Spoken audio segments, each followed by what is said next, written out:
Earlier this week, I shot a few videos about some Thanksgiving memories that I had in years past when I was 17 and when I was 18 years old.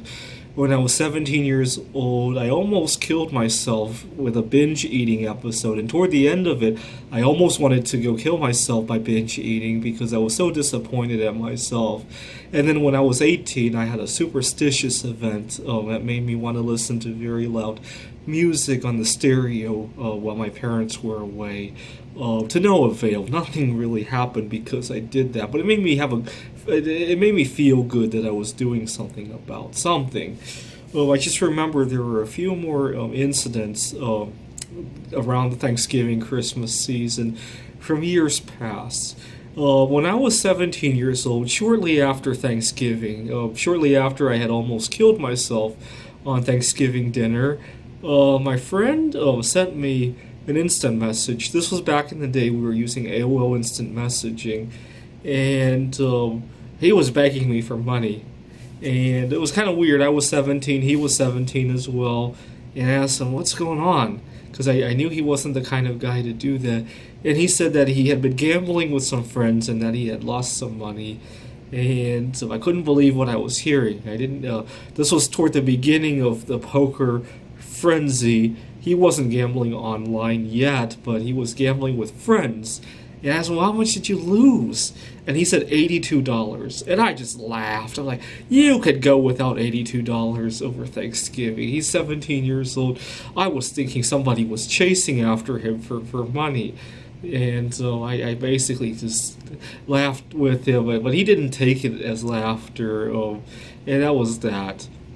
When I was 16 years old, around Christmas time, I took my first long distance walk throughout our neighborhood. We were living in a community called Murraysville near Monroeville.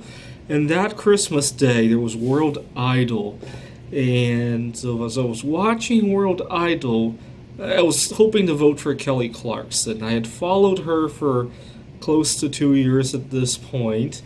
And I was only watching World Idol for her. I just thought she was just very attractive.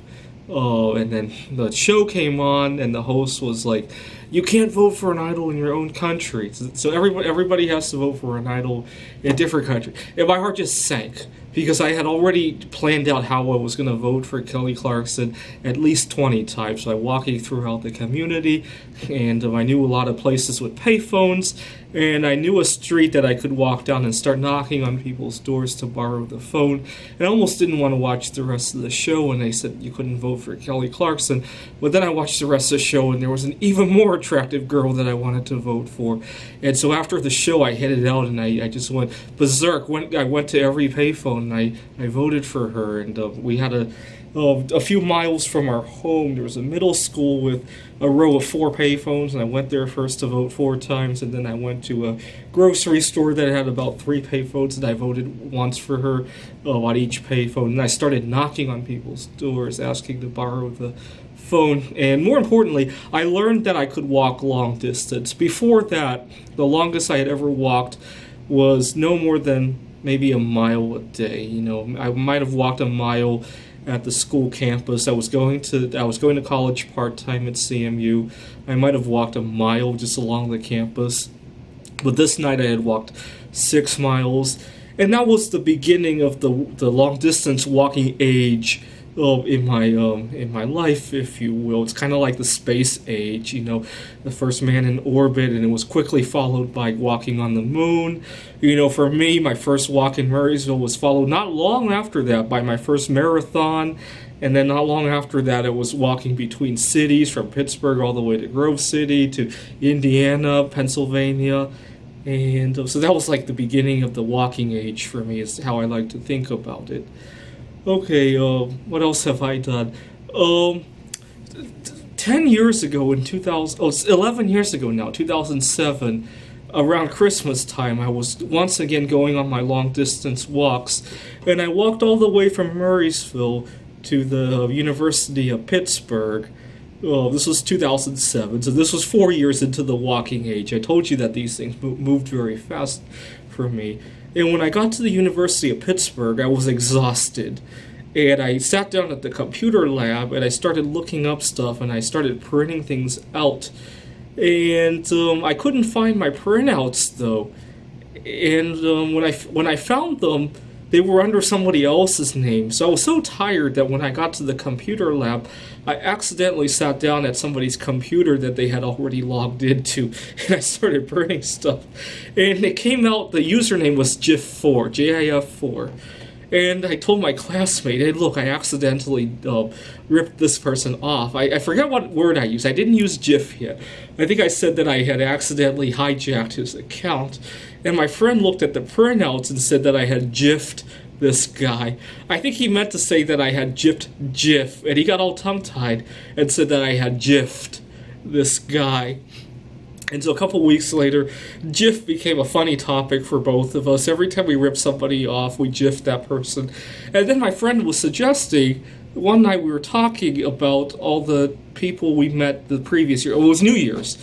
My friend had made a New Year's resolution to make new friends in the new year. He says, I only made 4 friends last year. He mentioned me, he mentioned another mutual friend of mine, he mentioned somebody I didn't know, and then he mentioned GIF. And I said, are you talking about the guy I accidentally GIFed? And my friend said, yeah, he's a very nice guy. I said, he shared all that paper with you. Because I used about 100 pages of his print quota. And my friend was saying that this guy's very nice to us. And so my friend encourages me to send an email to GIF4 to apologize for it and to thank him for all the paper because I had been working on a Nobel Prize winning idea. I mean, 11 years later, still no Nobel Prize, but at the time I was still working on a Nobel Prize. And to my surprise, GIF wasn't terribly upset, and we struck up a friendship over that. And I've since discovered that GIF got involved with marijuana and got arrested a few times, so that kind of made me hesitate about doing much with him. But it was a nice saga, if you will. It was Christmas time, and I could always use a little story like that. A few years ago, around Christmas, 8 years ago now, 2010, I had met this girl through a mutual friend at school. I was going to school at Rochester Institute of Technology at this time. And one morning, this was December, one morning around 4 a.m., I get a very frantic text from her to come to her apartment for a surprise right away. And I knew what it was. I got really excited.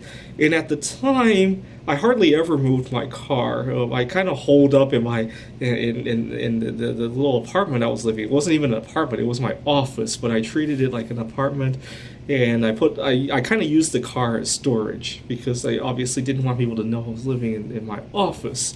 And I got really excited, and I got to the car, and I had to move things around just so I could see out of my mirrors. And then I started the car, and I realized my car was stuck because it had accumulated several weeks of snow, and it was stuck pretty good.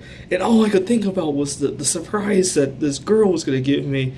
And I stepped on the gas pedal for about 15-20 minutes until finally the car just flew out of the parking spot. And by the time I got to her apartment, all I wanted to talk about was how the car got stuck. And by this time, she had lost the excitement of whatever surprise she was going to give me. So we never got to the surprise. And 8 years later, we're still very close friends, but not to the extent that she would either of us would ever offer a surprise like that again. But it was around Christmas time, and it really gave me some cheers. Thanks for watching.